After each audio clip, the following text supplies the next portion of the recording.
les doigts derrière son dos. Geneviève arriva peu après, l'air gêné. Germaine l'accueillit avec une assiette de biscuits. « Prends un biscuit, Geneviève. Je gruge les bords pour qu'on puisse les tremper plus facilement dans le café. » « Geneviève, pourquoi tortures-tu mon garçon » demanda soudainement Germaine, rompant sa promesse de silence en moins de 2 minutes. « Madame Lebrun, je suis désolée, » commença Geneviève. Désolée de l'avoir rencontré, désolée d'être tombée amoureuse de lui, mais surtout désolée qu'il doive vivre avec une mère aussi dominante que vous. Germaine resta bouche bée. « J'espérais quelque chose d'un petit peu plus court comme excuse, » murmura-t-elle. Bruno entra à ce moment-là. « Geneviève a quelque chose à te dire, mon trésor. » annonça Germaine avec un enthousiasme forcé. « Oui, j'espère que vous serez très heureux ensemble, ta mère et toi. » lança Geneviève avant de s'enfuir en criant « Je casse. Je casse. Je casse. » Bruno regarda sa mère avec désespoir. « Qu'est-ce qui vient de se passer? »« T'as bien fait de la flasher, Bruno. » affirma Germaine. « Elle voulait que vous déménagiez ensemble. Tu es bien trop jeune pour quitter la maison. »« Maman, j'ai 33 ans. » protesta Bruno. « C'est exactement ce que je dis. Tu es encore un bébé. » Carole, de son côté, était furieuse. « Tu as tout gâché, maman. À chaque fois que j'essaie de faire quelque chose par moi-même, tu viens mettre ton grain de sel. »« Tu es paranoïaque, ma fille, » répondit Germaine calmement. « Je t'ai sauvé de Tommy Lalancette quand tu avais 16 ans, et je te sauverai encore aujourd'hui s'il le faut. »« Je n'ai pas besoin d'être sauvée, » s'écria Carole avant de se réfugier dans sa chambre. Germaine soupira. Les enfants ne comprenaient jamais les sacrifices d'une mère. Elle retourna à son aspirateur, se disant que la poussière, au moins, ne lui répondait jamais. Chapitre 5. Les mères savent toujours. Le silence était pesant dans la maison des Lebrun. Adélard était revenu de l'hôpital avec un formulaire de don d'organes qu'il avait pris pour le menu du souper, et Bruno errait comme une âme en peine. Germaine, pourtant, ne restait jamais longtemps abattue. Elle avait une idée derrière la tête. Elle alla voir Carole dans sa chambre. La jeune femme étudiait, entourée de livres de psychologie. « Carole, ma belle, j'ai quelque chose pour toi, » dit Germaine en tendant un petit papier. « C'est quoi ça, maman?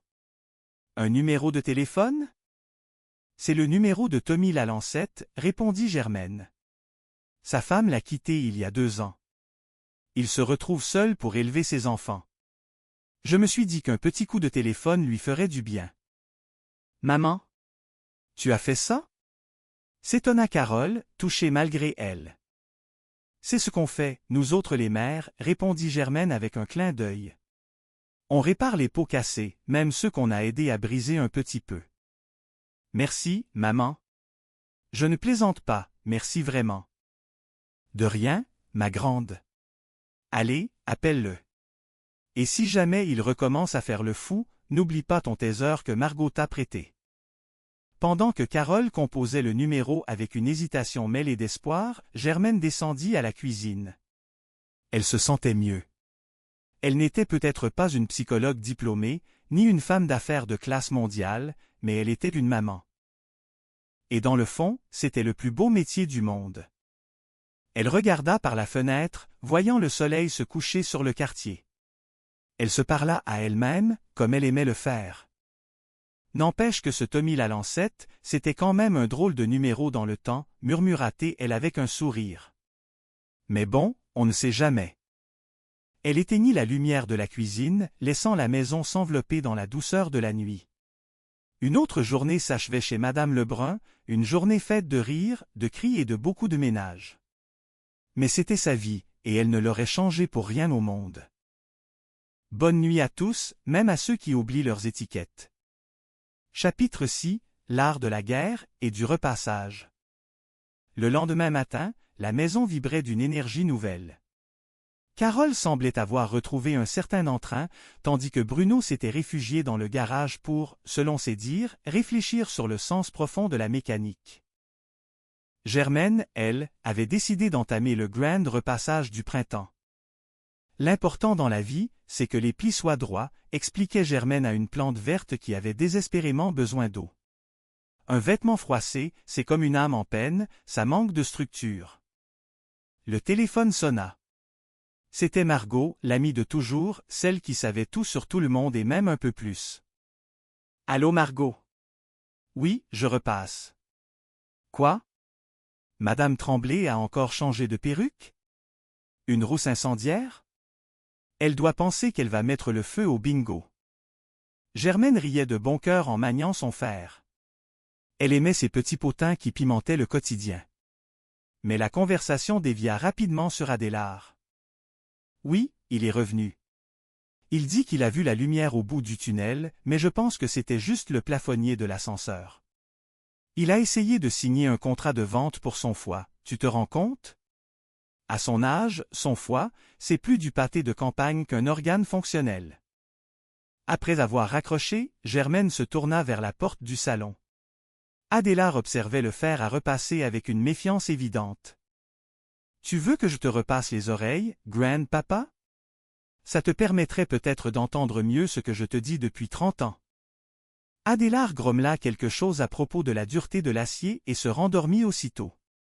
Germaine soupira. Parfois, elle se demandait si elle n'était pas la seule personne saine d'esprit dans cette demeure. Chapitre 7 – Le retour de Flamme et de Tommy. Quelques jours plus tard, la sonnette retentit. Carole, qui descendait justement les escaliers, se figea. Germaine, elle, se précipita vers la fenêtre. « C'est lui!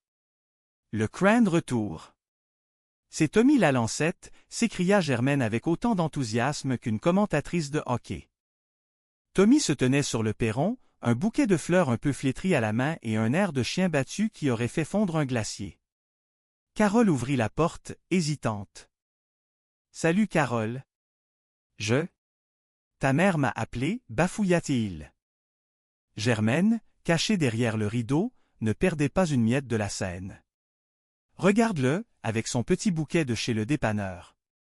On dirait qu'il va demander pardon au bon Dieu pour avoir oublié de mettre de l'argent dans la quête. La conversation entre Carole et Tommy fut longue et ponctuée de silences gênés.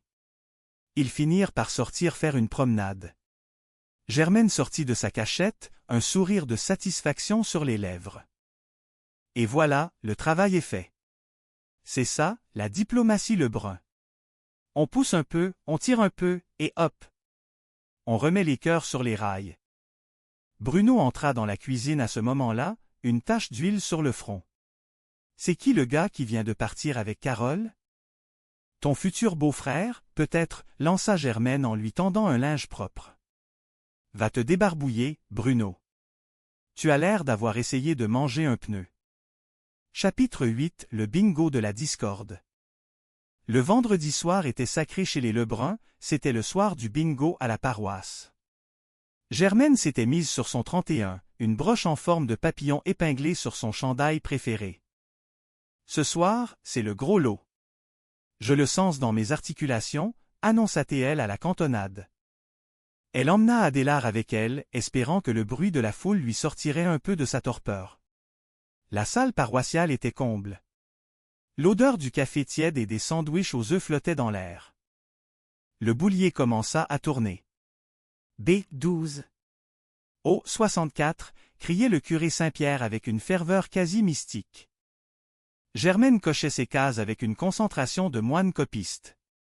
Soudain, Adélard se leva en criant « Bingo !» Toute la salle se tourna vers lui. Germaine vérifia sa carte. « Grand-papa. Tu n'as coché que 3 cases. Et on joue à la ligne pleine. »« Je m'en fous, j'ai faim, » répondit le vieillard en s'asseyant brusquement. Le curé sourit avec indulgence tandis que Germaine essayait de se faire toute petite. « Excusez-le, il pense que le bingo, c'est comme le gouvernement, suffit de crier fort pour avoir ce qu'on veut. » Malgré ce petit incident, Germaine ne gagna rien ce soir-là, à part une boîte de chocolat rassis offerte par Madame Tremblay en guise de consolation. Mais elle s'était amusée, et c'était là l'essentiel. En rentrant, elle se dit que même sans le gros lot, elle était déjà bien riche d'une famille aussi colorée. Chapitre 9 – révélation et ragoût de boulettes. Le dimanche, Germaine avait décidé de préparer son célèbre ragoût de boulettes. C'était le plat qui réconciliait tout le monde, celui qui faisait oublier les querelles et les factures du médecin. Pendant que la sauce mijotait, Bruno s'assit à la table. « Maman? J'ai rencontré quelqu'un. » Germaine s'arrêta de rouler ses boulettes. « Une autre Geneviève? Une qui casse ou une qui reste? » « Non, elle s'appelle Chantal. Elle travaille à la bibliothèque. Elle aime les livrer. Elle m'aide pour mon français. » Germaine sourit intérieurement. « Une bibliothécaire? Enfin une qui ne criera pas trop fort dans la maison. C'est bien, Bruno. C'est très bien. Invite-la dimanche prochain. » Carole arriva à son tour, l'air radieux. « Tommy et moi, on va se revoir. » Tranquillement. Il a beaucoup changé, maman. On change tous, ma belle, répondit Germaine en plongeant les boulettes dans la marmite. Regarde-moi, j'ai commencé comme une petite fille sage et je vais finir comme une tempête dans un verre d'eau. Le repas fut un succès. Même Adélard demanda une deuxième portion, affirmant que le ragoût était le seul remède efficace contre la perte de mémoire. Chapitre 10, un nouveau départ. La lune brillait haut dans le ciel de Montréal.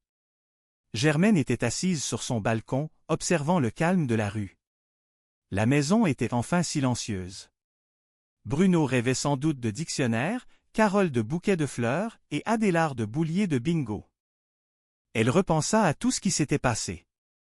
La santé fragile du beau-père, les déboires amoureux de ses enfants, ses propres angoisses de mère et de ménagère.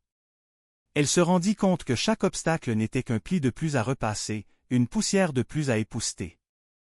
Au fond, murmura-t-elle pour elle-même, la vie, c'est comme le ménage, ça ne finit jamais vraiment, mais c'est tellement plus beau quand c'est propre. Elle se leva, rentra dans la maison et ferma la porte à clé. Elle jeta un dernier regard sur sa cuisine étincelante, symbole de son combat quotidien pour le bonheur des siens. Elle éteignit la dernière lampe, un sourire aux lèvres. Demain serait une autre journée, une autre occasion de dire au monde que Madame Lebrun veillait au grain. Bonne nuit, la vie. Et n'oubliez pas de ramasser vos bas avant de dormir. Chapitre 3. Le lendemain matin, l'atmosphère chez les Lebrun était électrique. Le docteur Lépine était attendu dès une minute à l'autre, et Germaine, fidèle à elle-même, ne pouvait s'empêcher de commenter chaque geste de Grand-Papa avec une ironie mordante.